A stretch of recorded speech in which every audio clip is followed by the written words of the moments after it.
High students, আমরা আগের ক্লাসে বেসেল নর্ম 3 কমপ্লিট করে ফেলেছি। আজকের ক্লাসে বেসেল নর্ম 3 এর একটা হচ্ছে ইম্পর্টেন্ট টার্ম আমি আগের ক্লাসে এক্সপ্লেন করিনি, সেটা আমি এই ক্লাসে এক্সপ্লেন করতে যাচ্ছি। আর সঙ্গে সঙ্গে দুটো ইম্পর্টেন্ট টার্ম আমরা এখানে করতে যাচ্ছি। একটা হচ্ছে মার্জিনাল স্ট্যান্ডিং ফ্যাসিলিটি বা এমএসএফ, আর একটা হচ্ছে এসআইবি বা সিস্টেমেটিক্যালি ইম্পর্টেন্ট ব্যাংকস। ঠিক আছে।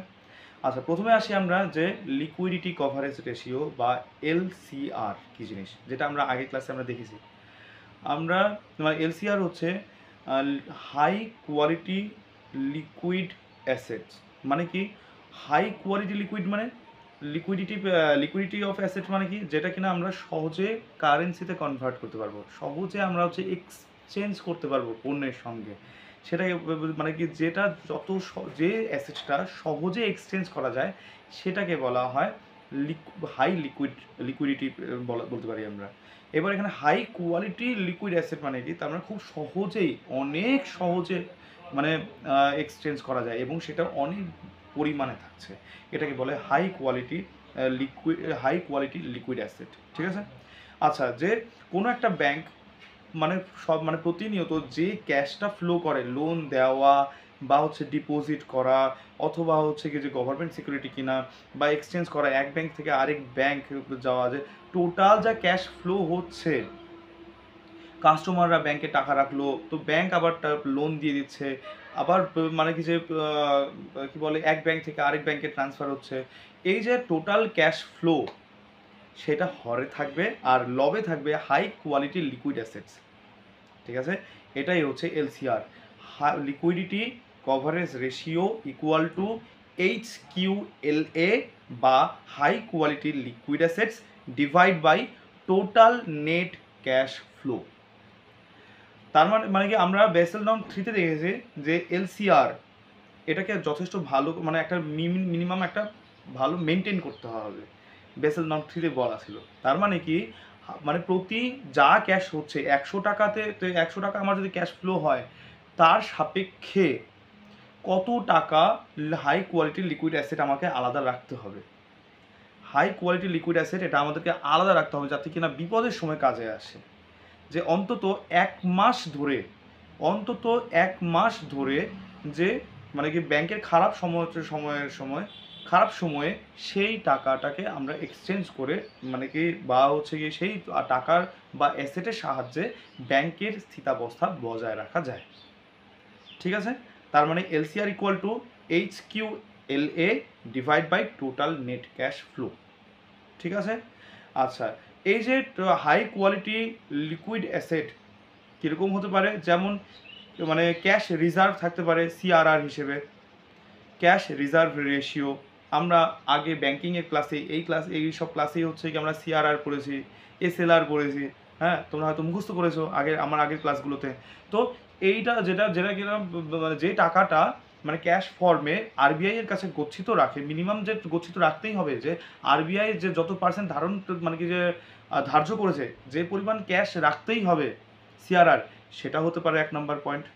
2 নম্বরটা, যেটা হাই কোয়ালিটির লিকুইড অ্যাসেট হতে পারে এরকম SLR, statutory liquid ratio, gold হতে পারে সেটা, বা কোনো বন্ড হতে পারে, গভর্নমেন্ট বন্ড হতে পারে, গভর্নমেন্ট সিকিউরিটিস হতে পারে। তারপর আর কি হতে পারে, মার্জিনাল স্ট্যান্ডিং ফ্যাসিলিটি হতে পারে। আচ্ছা, এই মার্জিনাল স্ট্যান্ডিং ফ্যাসিলিটিটাই একটু পরে আমি বলবো, যে মার্জিনাল স্ট্যান্ডিং ফ্যাসিলিটি কিন্তু হাই কোয়ালিটি লিকুইড অ্যাসেট হয়। ঠিক আছে। তো এটা আমরা নেক্সট টাইমে আমরা সামনেই পড়ছি আমরা। আচ্ছা, এরপর কি, যেগুলো মানে কি যে বেশ কিছু মার্কেটেবল সিকিউরিটি হয়, মার্কেট সিকিউরিটি হয়, সেগুলো হতে পারে। এই যে সিকিউরিটি কথাগুলো বলছি, গভর্নমেন্ট সিকিউরিটিস, বন্ডস, ডিবেঞ্চার্স, এগুলো সব আমরা নেক্সট চ্যাপ্টারে পড়বো, অবশ্যই কভার করে ফেলবো, আপাতত মুখস্থ করো এইসব জিনিস। তো এটা গেল আমাদের হচ্ছে লিকুইডিটি কভারেজ রেশিও কমপ্লিট হয়ে গেল। যে মানে বেসেল নর্ম 3 হিসেবে প্রত্যেকটা ব্যাংক থেকে একটা মিনিমাম, প্রত্যেকটা ব্যাংক মানে নন শিডিউলড এবং শিডিউলড দুটোই, তো একটা মিনিমাম যে এমন এমন একটা অ্যামাউন্ট তাদেরকে গচ্ছিত রাখতে হবে, লিকুইডিটি কভারেজ রেশিও রাখতে হবে, যাতে কি না 1 মাসের খারাপ অবস্থাকে এরা সহজেই মানে ওভারকাম করতে পারে। ঠিক আছে। আচ্ছা, এবার আসি আমরা মার্জিনাল স্ট্যান্ডিং ফ্যাসিলিটি, এটা কী জিনিস। ব্যাংকের, তো ধরো কোনো একটা ব্যাংক আছে যারা কিনা সিআরআর গভর্নমেন্ট যা মানে আরবিআই যতটুকু ধার্য করেছে, সিআরআর, এসএলআর এগুলো সব ঠিকঠাকভাবে মেনটেন করেছে। তারপর যে টাকাটা পড়ে থাকে, যে ক্যাপিটালটা থাকে, তাকে হচ্ছে মানে কি ব্যাংক চাইলে পুরো টাকা মানে কি সেই টাকাটা লোন দিতে পারে। তবে আবার হ্যাঁ, পুরো টাকাটা কখনোই লোন দিতে পারবে না। আমরা আগের ক্লাসেই দেখেছি সেখানে যে কিছু 2.5% হচ্ছে কি যে বাফার রাখতে হয়, তারপর হচ্ছে আরও দু তিন রকমের বাফারের কথা আমরা পড়েছি, তাই না? তো সেসব রাখতে হয় এক্সট্রাভাবে। তারপর যতটুকু টাকা আছে সেটা লোন দিতে হবে। এবার যতটুকু টাকা পড়ে রইলো, জরুরি নেই যে এই সব ব্যাংকের হচ্ছে সবসময় ঠিকঠাকভাবে কাস্টমার আছে, যে পরিমাণ মতো মানে পরিমিত কাস্টমার আছে যাতে কিনা বাকি টাকাটা তারা পুরো লোন নিতে পারে। ঠিক আছে? তো কিন্তু ধরলাম আমি পুরো টাকাটা হচ্ছে কি মানে লোন নেওয়া নেই, ধরলাম মানে কি যে লোন নিতে পারছে না, কারণ কি সেই পরিমাণ সাফিসিয়েন্ট কাস্টমার কিন্তু সেখানে নেই। এবার রাখো রাখো পরে, হ্যাঁ সেই পরিমাণ কাস্টমার কিন্তু নেই। তার মানে এবার ব্যাংকের তো ব্যাংকের টাকা তো শুধু শুধু ফেলে রাখলে তো লাভ নেই, শুধু পরে পরে নষ্ট মানে পরে পরেই থাকবে। তাহলে কি করা যেতে পারে সেই টাকাটার? সেই টাকাটারকে আমরা দুভাগে ভাগ করলাম, একটা যেটা লোন দেওয়া যাবে, আর একটা যেটা লোন দিতে পারছে না ব্যাংক। সেই টাকা দিয়ে কিছু সিকিউরিটি কিনে নিল গভর্নমেন্ট, সেখান থেকে মাসে মাসে সুদ পেতে পারে, এভাবেও ব্যাংকের টাকার পরিমাণ বাড়িয়ে নিতে পারে। এবার হলো কি, ওই অবস্থাতে যদি হঠাৎ করে বেশ প্রচুর কাস্টমার হয়ে যায় যে তাদের লোন লাগছে, তখন সেই পরিস্থিতিতে কী করতে পারে? ইমিডিয়েটলি, জরুরি নেই যে সবসময় গভর্নমেন্ট সিকিউরিটি বিক্রি করে দিতে পারে, এটা পসিবল হয় না। তখন কি করতে পারে ব্যাংক? তখন সেই গভর্নমেন্ট সিকিউরিটিগুলোকে আরবিআই এর কাছে রাখতে পারে এবং তার এগেনস্টে লোন পেতে পারে। তো এরকমও করা যায়। তখন আমি ধরে নিলাম যে সেই পার্টিকুলার ব্যাংক হঠাৎ কাস্টমার বৃদ্ধি পাওয়ার জন্য সেই গভর্নমেন্ট সিকিউরিটিগুলোকে আরবিআই এর কাছে গচ্ছিত রাখলো এবং ওভারনাইট হচ্ছে কি শর্ট টার্ম লোন পেতে পারে। হ্যাঁ, এবং সেই লোনের পরিমাণটা যা হচ্ছে এনডিটিএল হয় বা net demand and time liabilities হয় তার 1% হতে পারে।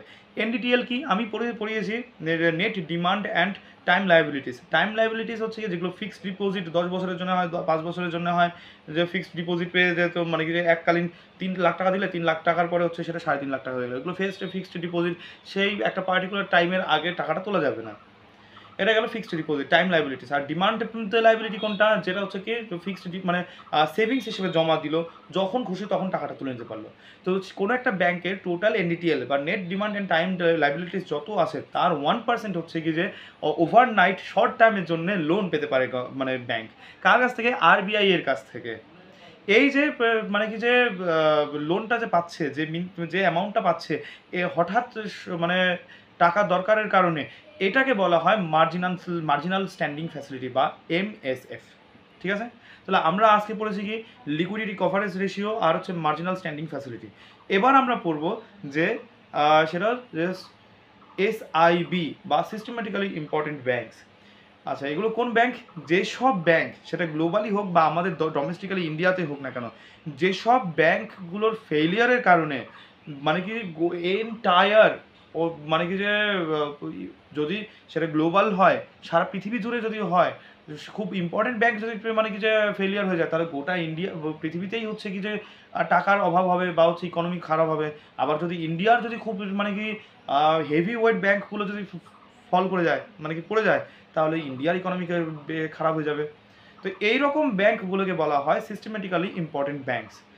গ্লোবালি হতে পারে, গ্লোবালি যেসব সিস্টেমেটিক্যালি ইম্পর্টেন্ট ব্যাংক হয় সেগুলো তকমাকে দেয়, সেগুলো দেয় basal committee on banking supervision বা বিসিবিএস, এগুলো নির্ধারণ করে। ক্লিয়ার? তো সেগুলো এইসব ব্যাংকগুলোকে বলা হয় জিএসআইবি, গ্লোবাল সিস্টেমেটিক্যালি ইম্পর্টেন্ট ব্যাংকস। ঠিক আছে? আর ইন্ডিয়ার ক্ষেত্রে কি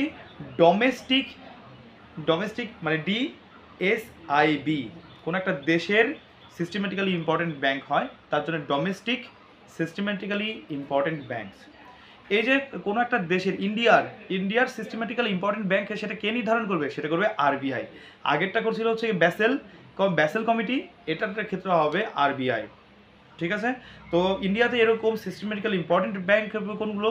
যেমন হচ্ছে কি এসবিআই হতে পারে, state bank of India, ICICI bank আছে, তারপর হচ্ছে এইচডিএফসি ব্যাংক আছে। এই সব ব্যাংকগুলো হচ্ছে কি systematically important banks of India. ঠিক আছে, তো আজকে আমরা 3টে টপিক পড়লাম, একটা হচ্ছে কি liquidity coverage ratio, marginal standing facility, আর হচ্ছে সিস্টেমেটিক্যালি ইম্পর্টেন্ট ব্যাংকস। ঠিক আছে, আজকে এই পর্যন্ত থাক, নেক্সট ক্লাসে আমরা আরও ইনফরমেশন নিয়ে আসবো।